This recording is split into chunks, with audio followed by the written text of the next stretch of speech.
السلام علیکم ورحمۃ اللہ وبرکاتہ۔ آج ہم اسم کی تعریف کے تعلق سے اور اسم کی جو خصوصیات ہیں ان کے بارے میں بات کریں گے، تو آپ دھیان سے سنیے گا، کیونکہ ان چیزوں کا سمجھنا بہت ہی ضروری ہے، چاہے وہ عربک گرامر ہو، چاہے وہ اور کوئی گرامر ہو۔ گرامر کی بات مکمل طور پر جب تک کہ آپ کو سمجھ میں نہ آئے، اس وقت تک آپ صحیح طور پر جس گرامر کو آپ پڑھ رہے ہیں، آپ اس زبان کو نہیں سمجھ سکتے۔ تو اسی وجہ سے میں آپ سے یہی ریکویسٹ کرتا ہوں کہ آپ دھیان سے سنیے کہ میں کیا کہہ رہا ہوں، اور کتاب میں یہ عبارت کیا ہے اور عبارت کیا کہنا چاہتا ہے۔ تو آپ دیکھیے، سب سے پہلے ہم اسم کی تعریف کے تعلق سے بات کرتے ہیں۔ تو اس میں دیا ہے فحد الاسم، بس اسم کی تعریف۔ آپ دیکھیے کتاب میں دھیان دیجیے تو پتہ چلے گا آپ کو، اس میں کتاب میں دیا ہوا ہے فحد الاسم، بس اسم کی تعریف، انہو کلمۃ تدل علی معنی فی نفسہا، کہ اسم کے بارے میں بتا رہے ہیں کہ اسم ایسا کلمہ ہے تدلو، جو دلالت کرتا ہے، علی معنی فی نفسہا، ایسے معنی پر، فی نفسہا بذات خود اسم اپنا معنی بتا دیتا ہے، ایسے معنی پر دلالت کرتا ہے جو خود بتا لے رہے ہو۔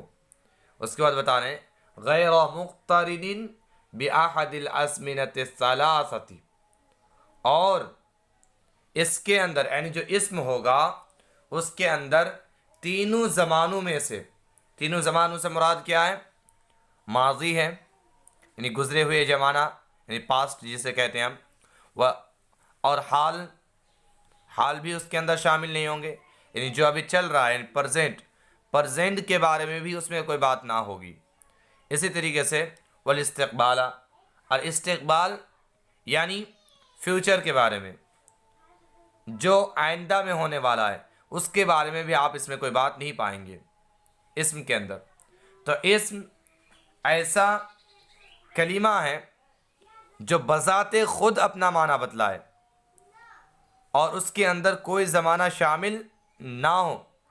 اور صاحب کتاب نے بتایا اعنی الماضیہ والحال والاستقبال، یعنی بعہد الازمنۃ الثلاث سے مراد ان تینوں زمانوں میں سے کوئی زمانہ اس کے اندر شامل نہیں ہوگا۔ اس کا مطلب یہ ہے، یعنی میری مراد اس سے یہ ہے کہ الماضیہ، ماضی نہیں ہوگا اس کے اندر، والحال، حال بھی نہیں ہوگا، والاستقبال، اور استقبال بھی نہیں ہوگا، یعنی مستقبل کی زمانہ بھی اس کے اندر نہیں پائے جائیں گے۔ جیسے کرجل و علم، اس میں مثال دیا ہے کرجل علم، جیسے آدمی، رجل و علم، رجل اور علم بتایا ہے، یعنی آپ ایک دم سے آسان لفظوں میں سمجھ کے رہے، جیسا کہ اس میں بتایا گیا ہے کہ وہ لفظ جو اپنا معنی خود بتائے، اس کے اندر کوئی زمانہ نہ پایا جاتا، وہ اسم ہے۔ اسی طریقے سے جتنے بھی جگہوں کا نام ہے، شہر کا نام ہے، انسان کا نام ہے، چیزوں کا نام ہے، یہ سب کے سب کیا ہے؟ اسم ہے۔ آپ سب پر غور کریں، یہاں پر دیکھیے رجل کہا تو رجل کا معنی ہوتا ہے مرد، رجل مرد، تو مرد اس کے اندر کوئی زمانہ ہے نہیں، یہ زمانہ۔ اسی طریقے سے اگر ہم کہیں علم، تو علم کے اندر کوئی زمانہ ہے نہیں ہے۔ اسی طریقے سے اگر میں کہوں کراستن، کاپی، تو کاپی کے اندر کوئی زمانہ ہے نہیں ہے۔ اگر میں کہوں قلم، تو قلم کے اندر کوئی زمانہ ہے نہیں ہے۔ الکتاب، کتاب کہتے اس کے اندر بھی کوئی زمانہ نہیں ہے۔ تو اس سے پتہ یہ چلا کہ اسم کے اندر کوئی زمانہ نہیں پایا جائے گا، وہ اپنا معنی خود بتلائے گا۔ اس کے بعد اب آپ پہچانیں گے کیسے کہ یہ اسم ہے بھائی؟ یہ تو میں نے بتا دیا کہ اسم کی یہ چند خصوصیات ہے کہ اگر جگہ کی نام ہے تو وہ اسم ہے، اگر کسی انسان کا نام ہے تو وہ اسم ہے، اگر کسی شہر کا نام ہے تو وہ اسم ہے، کسی کتاب کا نام ہے تو اسم ہے۔ اسی طریقے سے بہت ساری چیزیں جو ہم لوگ نام کے اس میں آتا ہے، دائرے میں آتا ہے، وہ سب کے سب کیا ہے؟ اسم ہے۔ اور عربک گرامر میں اس کی پہچان اور ایک طریقے سے بتایا گیا ہے۔ کئی ایک طریقے ہیں، اس میں شاید کہ 12 شاید کے ذکر کیے ہیں، تو آپ اس میں دیکھیے سب سے پہلا جو انہوں نے علامت ذکر کی ہے، کیا علامت کہہ رہے؟ وَعَلَامَتُهُ، اور اس کی علامت یعنی اسم کی علامت کیا ہے؟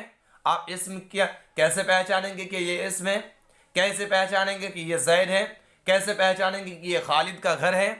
تو اسی طریقے سے کیسے آپ پہچانیں کہ اسم کی کیا علامت ہے، کیسے آپ پہچانیں کہ یہ اسم ہی ہے، تو اسی کے بارے میں بتا رہے ہیں۔ سب سے پہلا جو بتایا گیا ہے وہ یہ ہے کہ ان یصح الاخبار عنہ، کہ اخبار عنہ کا صحیح ہونا۔ اخبار عنہ کا صحیح ہونا مطلب یعنی مسند الیہ کا صحیح ہونا، مسند الیہ کا صحیح ہونا، جیسے کا زید قائم، تو یہاں پر زید قائم جو ہے یہ کیا ہے؟ مبتدا اور خبر ہے، مسند اور مسند الیہ اس کے اندر موجود ہے، تو وہی چیز ہے کہ ان یصح الاخبار عنہ بہ، مسند اور مسند الیہ کا ہونا، یہ کس کی علامت ہے؟ اسم کی علامت ہے۔ جیسے الولد نائم کہہ سکتے ہیں آپ، الولد قائم، تو یہ سب کے سب کیا ہے؟ مبتدا خبر ہے۔ تو اگر وہ مبتدا خبر ہو، اخبار عنہ ہو و بھی ہو، تو اس وقت اسے ہم کیا کہیں گے؟ اسم کہیں گے۔ آنکھ بند کر کے اگر آپ یہ جملہ پاتے ہیں کہ زید قائم، زید نائم، زید راکب، زید صالح، تو یہ سب کے سب اسم ہے۔ زید بھی اسم ہے، مبتدا بھی اسم ہے، خبر بھی اسم ہے۔ اسی طریقے سے والاضافت، اضافت کا ہونا، اگر اضافت ہو، اضافت یعنی مضاف مضاف الیہ کا ہونا، اگر مضاف اور مضاف الیہ ہیں تو اس وقت بھی وہ اسم ہے۔ جیسے غلام زید، غلام زید، زید کا غلام، کتاب خالد، خالد کی کتاب، کلام سید، سید کا کلام، تو قلم کا ہونا، غلام کا ہونا، کتاب کا ہونا، یہ سب کے سب کیا ہے؟ اسم ہے۔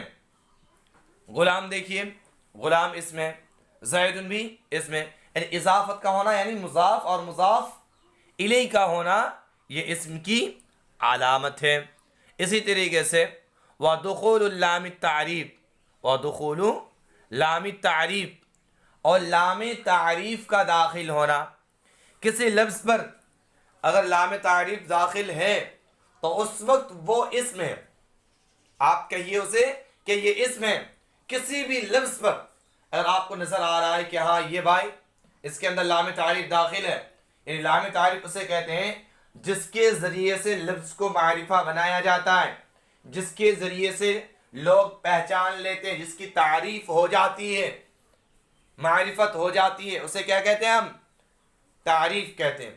تو لام تعریف یعنی الف لام کا داخل ہونا، کسی لفظ ہے، کوئی لفظ ہے، کسی لفظ پر اگر الف لام داخل ہو گیا ہے اس کا مطلب یہ ہے کہ یہ اسم ہے، یہ فعل نہیں ہو سکتا، یہ حرف نہیں ہو سکتا۔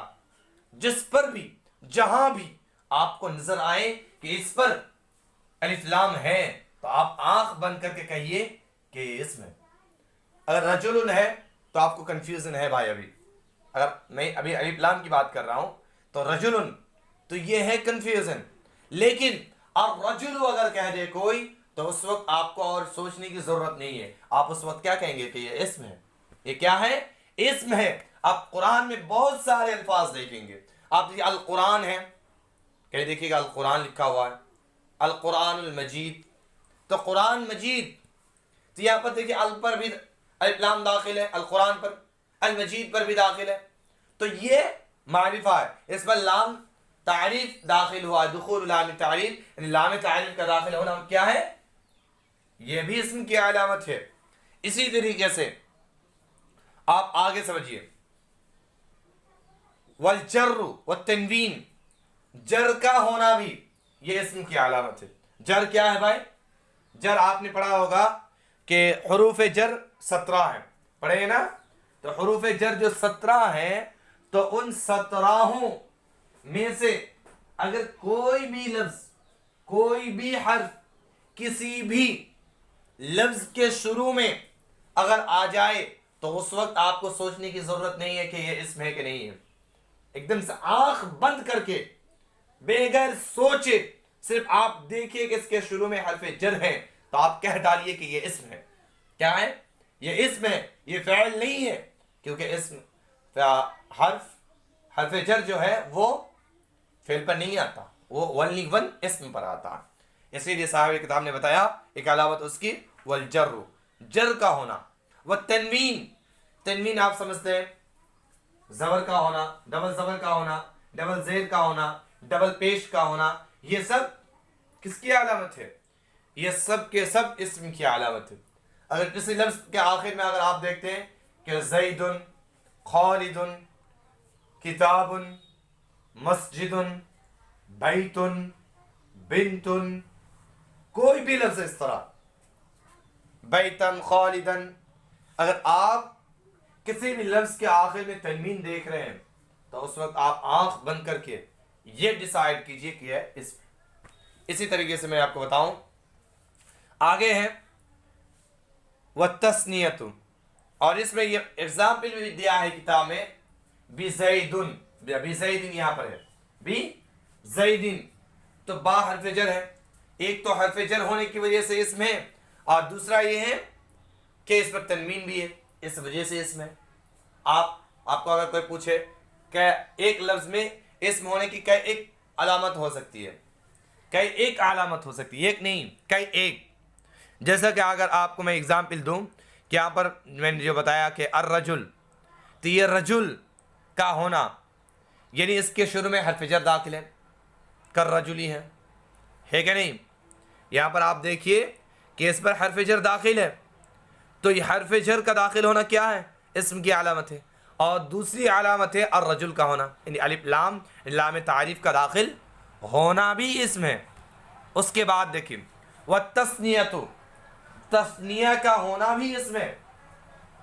تثنیہ کا ہونا، تثنیہ کا مطلب ہوتا ہے ایک سے دو ہونا، تثنیہ کا معنی ایک سے دو ہونا۔